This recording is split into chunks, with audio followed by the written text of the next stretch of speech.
우리 사랑하는 성도님들, 이 시간 잘 오셨습니다. 우리 앞뒤 좌우 한번 인사할까요? 하나님의 은혜와 사랑을 경험합시다. 아멘. 우리 날마다 삶 가운데서 하나님의 사랑과 은혜를 우리가 경험하기를 소망합니다. 아멘. 우리는 때때로 영화나 TV 드라마 혹은 소설을 보기도 합니다. 그래서 한 편 한 편 이야기 스토리를 진행될 때마다 그것을 보면서 재미를 느끼기도 하죠.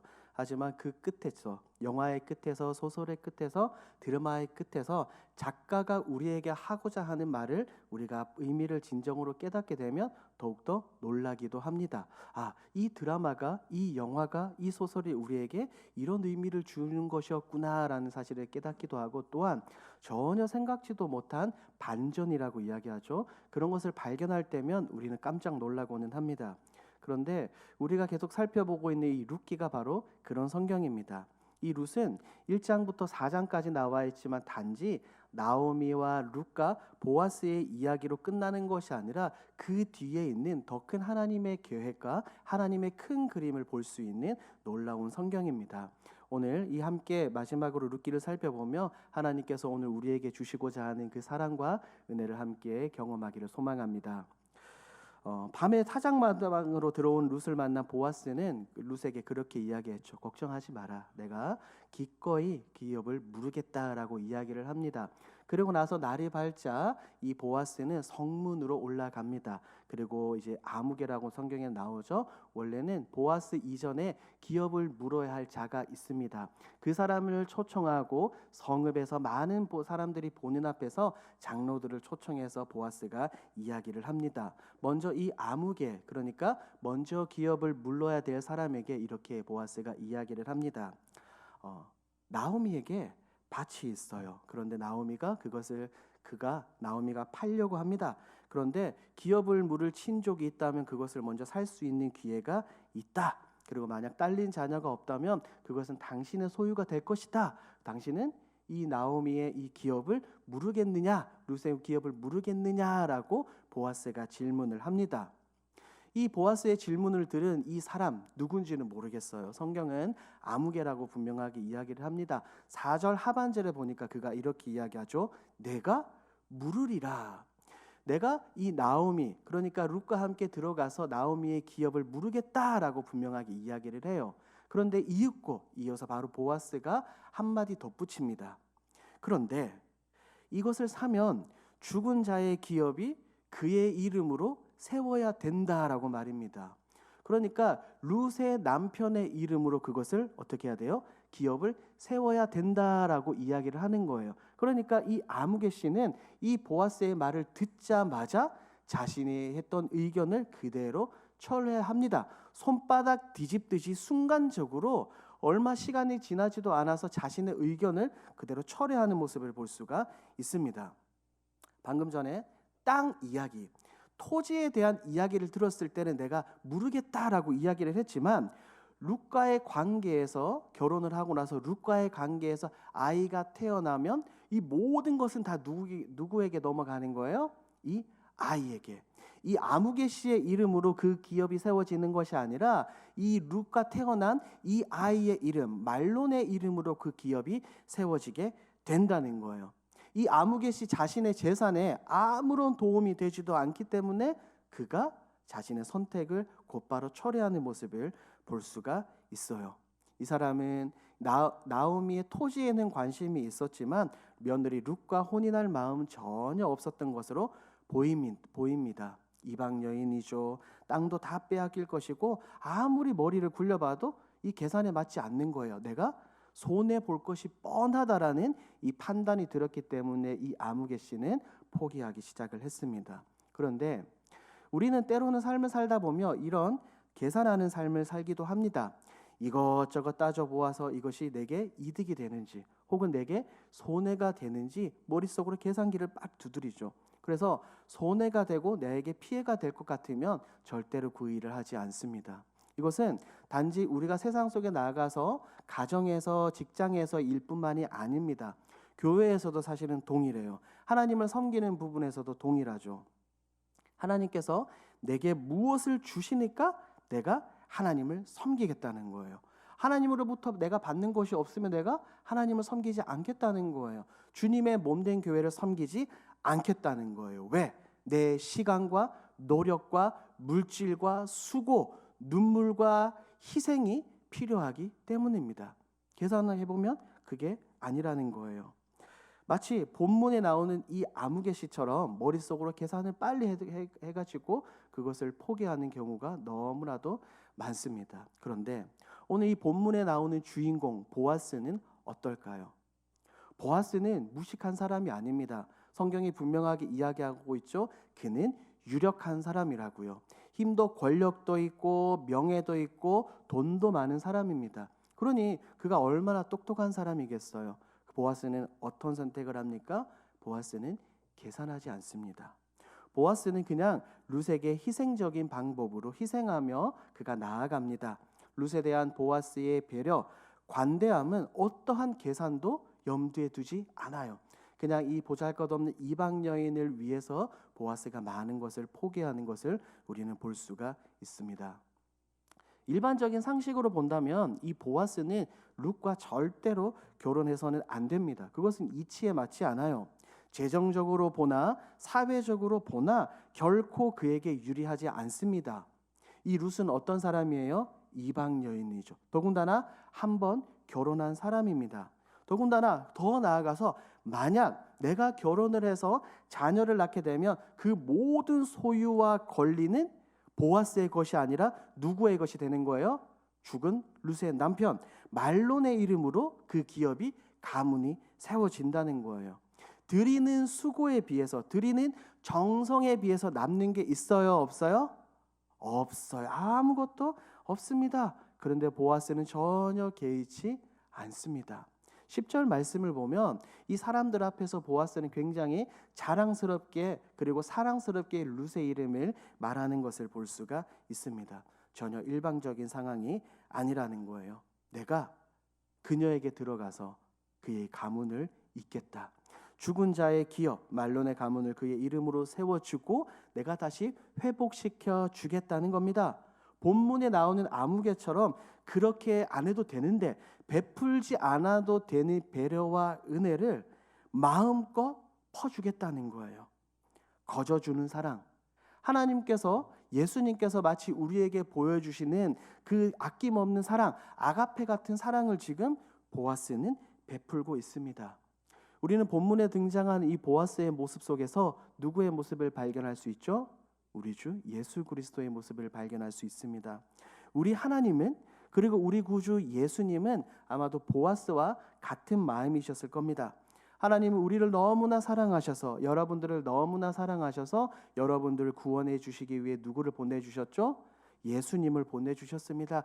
독생자 하나밖에 없는 너무나도 사랑하는 그 아들을 보내주셨어요. 그리고 그 예수님은 어떻게 돌아가셨습니까? 십자가 위에서 아무 죄가 없으신 분이 아무런 조건 없이 사랑 때문에, 희생 때문에, 구원 때문에 우리를 구속해 주시기 위해서 십자가에 달려 돌아가셨습니다. 제가 지난 시간 그렇게 말씀을 드렸죠. 본문에 나오는 고엘이라는 것은 어떤 뜻이라고요? 구속자, 구원자라는 뜻입니다. 우리 주님께서 십자가 위에서 이 고엘의 사역을 분명하게 감당을 하셨습니다. 육신의 몸을 입고 십자가에 달려 돌아가셨습니다. 기꺼이 자원하는 마음으로 예수님은 목숨을 우리에게 주셨습니다. 그러므로 우리가 죄의 문제를 해결하고 우리는 영생을 얻게 되었습니다. 우리는 이런 모습을 보며 무엇을 깨달아야 될까요? 십자가에 달려 돌아가신 예수님처럼 본문에 등장하는 보아스처럼 아무것도 우리는 계산하지 않고 순종하며 우리가 다른 사람들을 배려하고 희생하며 그들을 주님의 마음으로 품어야 될 줄 믿습니다. 그래서 그 사랑을 나만 깨닫는 것이 아니라 내 가족에게, 내 자녀 손들에게, 우리 사랑하는 교회 성도들에게, 우리의 이웃들에게 그 사랑을 마음껏 퍼주시는, 계산하지 않는 사랑을 가지시는 저와 여러분들이 되길 주님의 이름으로 축복합니다. 자, 보아스는 이렇게 계산하지 않고 룻을 맞아들이기로 합니다. 그리고 이 성경에 나오는 아무개시, 참으로 안타까워요. 이 사람이 어떤 사람인지는 모르겠지만 역사에 굉장히 중요한 순간에 등장했다가 자신의 계산적인 그 행동으로 인해 이제 역사의 뒤편으로 완전히 사라지게 됩니다. 그 사람의 존재에 대해서 그가 어떤 사람인지 우리는 알아요? 몰라요? 모릅니다. 아무도 몰라요. 아무개는 신발을 벗는 행동을 통해 자신이 물어야 될 그 모든 행동과 권리를 포기한다고 선언을 합니다. 그래서 이윽고 보아스는 장로들과 성읍 사람들 앞에서 선포하죠. 내가 그에게로 들어가겠다. 그러니 많은 사람들이 증인이 되어 줍니다. 그때 정말 재밌는 장면이 나와요. 그때 백성들과 장로들은 이 보아스와 룻에게 축복하는 장면이 나옵니다. 그게 11절과 12절인데 정말 재밌습니다. 11절과 12절 우리 함께 읽도록 하겠습니다. 시작. 성문에 있는 여호와께서 내 집에 들어가는 여인으로 이스라엘의 집을 세운 라헬과 레아 두 사람과 같게 하시고 내가 에브라스에서 유력하고 베들레헴에서 유하게 하시기를 원하며 여호와께서 이 젊은 여자로 말미암아 내게 상속자를 주사 내 집이 다말이 유다에게 낳아준 베레스의 집과 같게 하시기를 원하노라 하니라.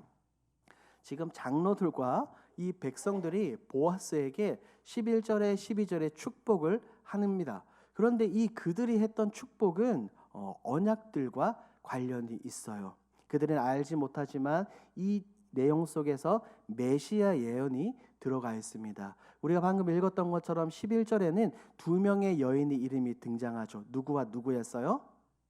그렇죠. 라헬과 레아였습니다. 이 여인들은 어떤 사람들이었습니까? 야곱의 아내로서 12지파의 어떻게 해요? 12형제의 어머니였어요. 하나님은 야곱과 그녀들을 사용하셔서 하나님 나라의 백성들, 즉 많은 사람이 나오도록, 자손이 많이 나오도록 하나님은 허락해 주셨습니다. 기억을 해보시면 창세기 15장에서 아직까지 하나님을 전적으로 100% 믿지 못하는 하나님, 아브라함에게 하나님은 나타나셔서 그렇게 말씀하셨어요. 저 하늘의 별을 바라보며 저 하늘의 별과 같이 너의 자손이 어떻게 될 거야? 많아질 거야. 그 하나님께서 아브라함과 맺으신 그 언약이 이 라헬과 레아를 통해서 점진적으로 발전되는 거예요. 야곱의 자손들이 12명이잖아요. 그때부터 민족들이 점점 퍼져나기 시작을 하는 거예요. 그리고 이어서 12절에서는 누구를 언급합니까? 유다에게로 들어가 자녀를 낳은 다말을 언급합니다. 다말은 유다와의 관계 속에서 베레스를 낳게 되죠.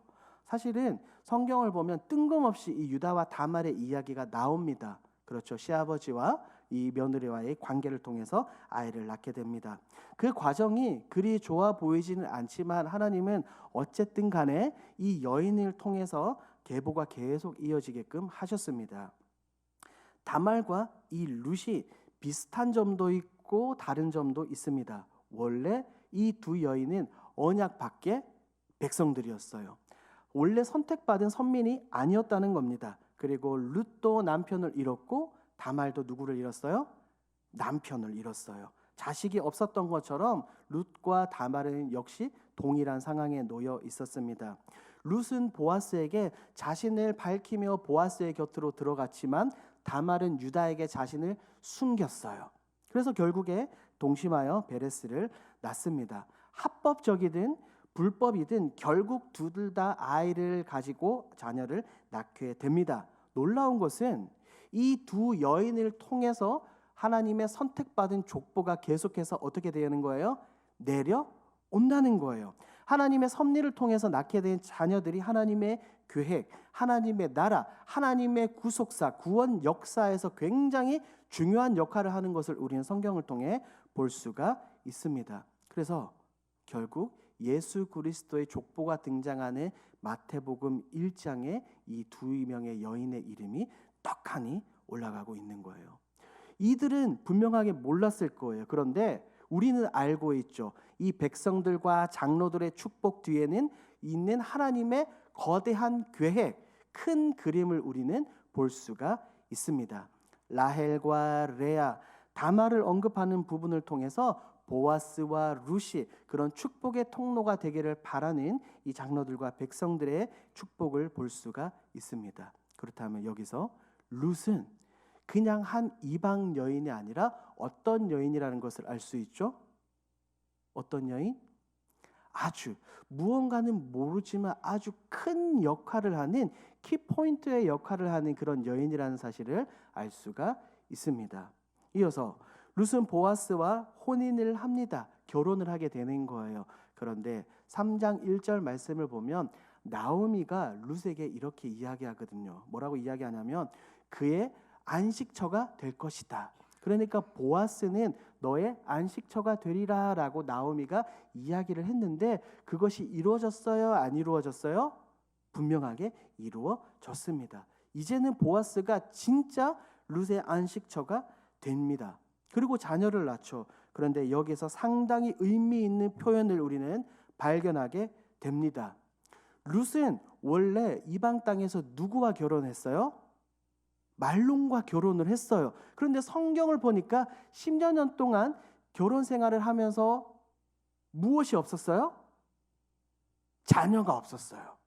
왜인지는 모르겠지만 어떤 문제인지는 모르겠지만 룻에게는 자녀가 없었습니다. 하지만 보아스와 결혼한 이 룻을 향해서 성경은 분명하게 이렇게 말합니다. 4장 13절 말씀을 우리가 함께 읽도록 하겠습니다. 4장 13절 시작. 이에 보아스가 룻을 맞이하여 아내로 삼고 그에게 들어갔더니 여호와께서 그에게 임신하게 하심으로 그가 아들을 낳은지라. 보십시오. 자녀를 낳게 하는 근본적인 주체가 누구라는 거예요? 룻이 아니고 보아스가 아니라 누구요? 하나님. 우리는 이 구절에 주목해야 됩니다. 여호와께서 그에게 임신하게 하심으로, 이것은 하나님께서 그녀의 삶에, 보아스의 삶에 직접적으로 간섭하셨다는 것을 성경은 우리에게 보여주고 있습니다. 왜냐하면 보십시오. 이 짧은 1장부터 4장에 이르는 이 룻기에서 하나님이 직접 무언가를 하셨다라는 표현은 딱 두 번밖에 나오지 않아요. 딱 두 번. 첫 번째가 어디에서 나오냐면 룻기 1장 6절이에요. 하나님께서 베들레헴에 양식을 주셨다. 하나님께서 간섭하셨다는 표현. 그리고 두 번째로는 4장 13절에서 하나님께서 어떻게 하신 거예요? 임신하게 하셨다. 하나님이 행하신 동사가 딱 두 번밖에 나오지 않습니다. 살아계신 여호와 하나님은 다시 한 번 더 1장에서 그의 백성들을 양식을 통해서 구원해 주셨던 것처럼 4장에서 다시 한 번 더 간섭하심으로 백성들의 구원자를 우리에게 보내주시는 모습을 분명하게 볼 수가 있습니다.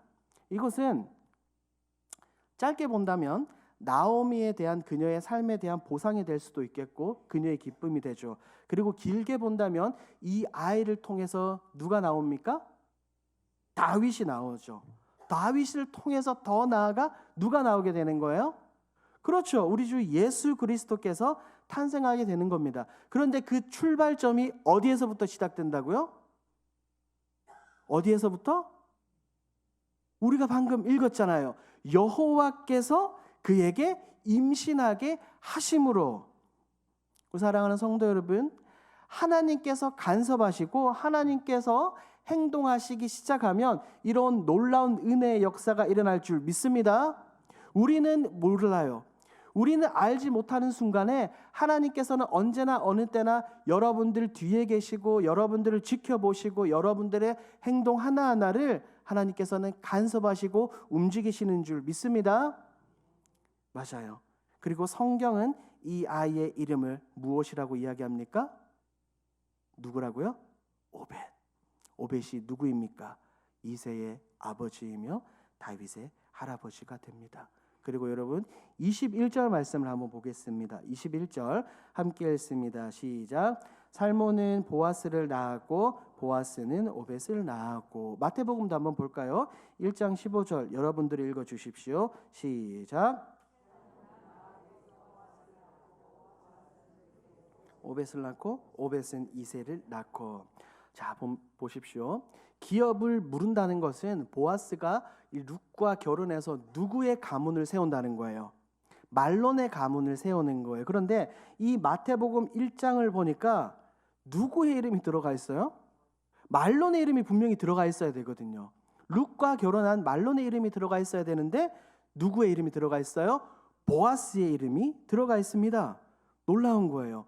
보아스의 이름이 떡하니 들어가 있습니다. 보아스는 아무것도 계산하지 않고 그냥 희생과 배려의 마음으로 나아가고 룻을 받아들이고 자녀를 낳았지만 그가 결국 예수 그리스도의 족보에 올라가는 영광을 누리게 되는 겁니다. 우리는 룻기를 마무리하면서 룻기를 통해서 분명하게 알 수 있는 것은 바로 하나님의 분명한 간섭하심과 섭리가 있다는 거예요. 룻기 1장 1절을 함께 읽도록 하겠습니다. 룻기 1장 1절 시작. 사사들이 치리하던 때에 그 땅에 흉년이 드니라. 유다 베들레헴의 한 사람이 그의 아내와 두 아들을 데리고 모압 지방에 가서 거류하였는데, 이 룻기의 시대적 배경이 언제라고 말씀을 드렸죠? 사사들이 치리하던 때, 즉 왕이 없고 영적으로 굉장히 혼탁한 시대, 내가 기준이고 곧 내가 말씀이 되는 그런 시대였습니다. 그런데 이 1장 1절은 영적인 혼탁함으로 시작을 합니다. 그런데 4장에서 이 마무리를 할 때는 무엇으로 마무리합니까? 이스라엘의 가장 유명하고 사랑받는 왕의 족보로 마무리하는 것을 볼 수가 있죠. 무엇을 의미합니까? 영적인 혼탁함, 백성들 가운데 있는 이 죄악들, 하나님을 경외하지 않는 마음들, 그런 백성들을 뒤로 하고 하나님을 경외하며 하나님을 사랑하는 백성들로 만들어주는 어떤 왕이요? 다윗 왕. 그 왕의 모습을 기대하면서 이 룻기는 마무리하게 합니다. 더군다나 이 룻기의 마지막은 앞서 제가 말씀드린 것처럼 창세기에 나오는 아브라함과 하나님이 맺으신 그 언약들을 분명하게 기억하게 합니다. 하나님께서 아브라함을 처음 부르셨죠. 창세기 12장 1절과 2절과 3절을 함께 읽도록 하겠습니다. 시작. 여호와께서 아브라함에게 이르시되 너는 너의 고향과 친척과 아버지의 집을 떠나 내가 내게 보여줄 땅으로 가라. 내가 너로 큰 민족을 이루고 내게 복을 주어 내 이름을 창대하게 하리니 너는 복이 될지라. 너를 축복하는 자에게는 내가 복을 내리고 너를 저주하는 자에게는 내가 저주하리니 땅의 모든 족속이 너로 말미암아 복을 얻을 것이라 하신지라. 룻은 하나님 앞에서 모압 여인이었지만 하나님 앞에서 여호와의 그늘 아래 들어온 회심한 모압 여인이었습니다. 룻을 통해서 아브라함과 맺으신 그 언약이 점점점 현실화되고 성취돼가는 모습을 우리는 성경을 통해 분명하게 살펴볼 수가 있어요. 그 의미가 무엇입니까? 아무리 이방인이라 할지라도 어디에 들어올 수 있는 거예요? 여호와의 날개의 그늘 아래에 들어올 수 있다는 겁니다. 우리가 이전에 그렇게 살았잖아요. 우리는 이전에 누구의 종이었습니까? 죄의 종놀이 됐었죠. 그런데 하나님이 우리를 너무나 사랑하셔서 우리를 입양해 주셨습니다. 우리는 우리 스스로의 모습만 잘 살펴봐도 알 수 있습니다. 우리 모두가 하나님의 자녀가 될 자그마한 조건도 자격도 없습니다. 나약하고 부족하고 늘 죄를 짓는 우리들의 모습이죠. 그럼에도 불구하고 하나님은 우리를 불러주신 줄 믿습니다. 그렇기 때문에 우리에게 주어진 이 구원을 무엇이라고 부르는 것입니까? 선물이다라고 부르는 거예요. 사도 바울은 에베소서 2장에서 이렇게 말합니다. 함께 읽습니다. 너희는 그 은혜에 의하여 믿음으로 말미암아 구원을 받았으니 이것은 너희에게 난 것이 아니요 하나님의 선물이라. 그래서 이것은 우리에게 신분의 변화를 가져다 주었습니다. 신분이 변화하여 하나님의 자녀가 되었죠. 그래서 이제 우리가 이 창조주 여호와 하나님을 무엇이라고 부르는 거예요? 무엇이라고 부릅니까? 아버지라고 부를 수 있는 거예요. 아버지라고. 아버지라고 부를 수 있는 사람은 누구만 그렇게 할 수 있어요? 자녀밖에 없어요. 제가 옆집 아저씨에게 아버지를 아빠라고 부르면 될까요? 안 될까요? 안 돼요.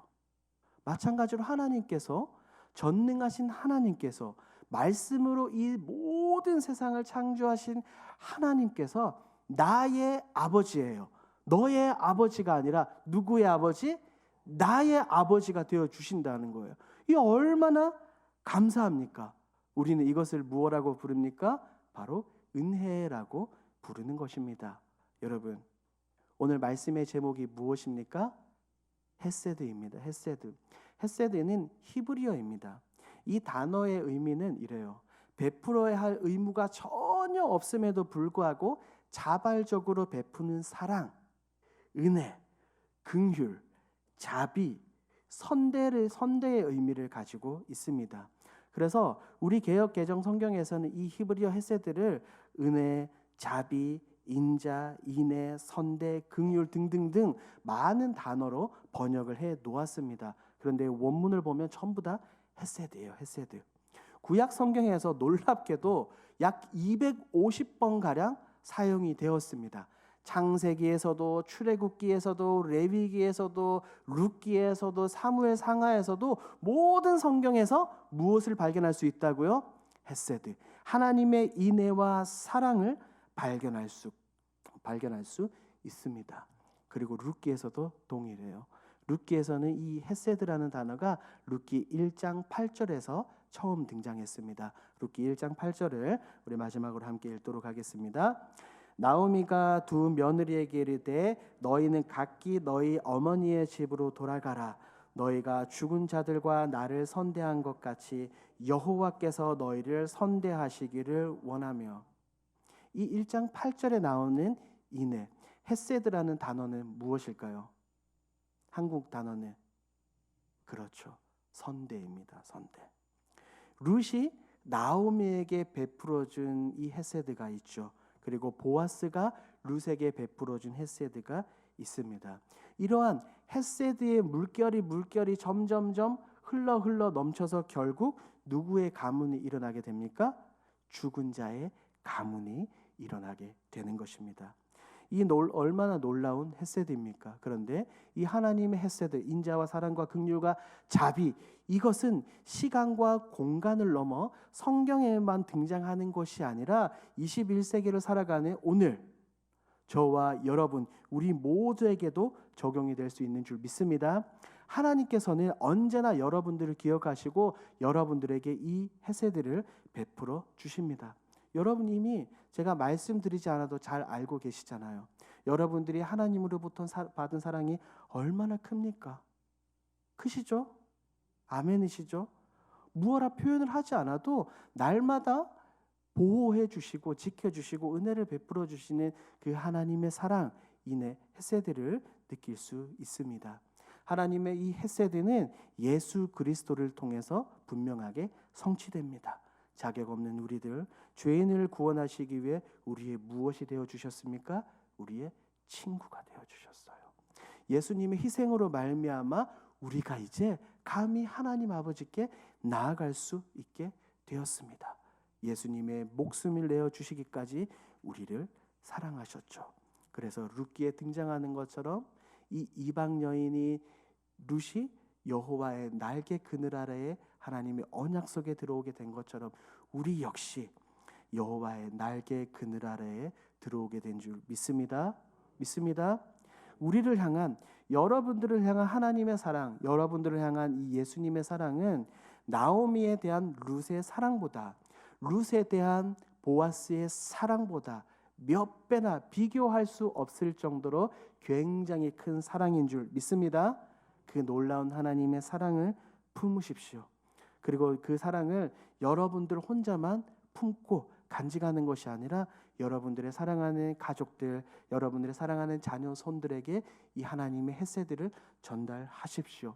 그럴 때 여러분들의 가정이 회복되어지며 여러분들이 믿지 않는 자녀 손들이 다시 하나님 앞으로 나오게 될 줄 믿습니다. 그렇게 여러분들 모든 가정 가운데 하나님의 사랑, 인애, 긍휼, 자비, 하나님의 헤세드가 날마다 넘치기를 주님의 이름으로 축복합니다.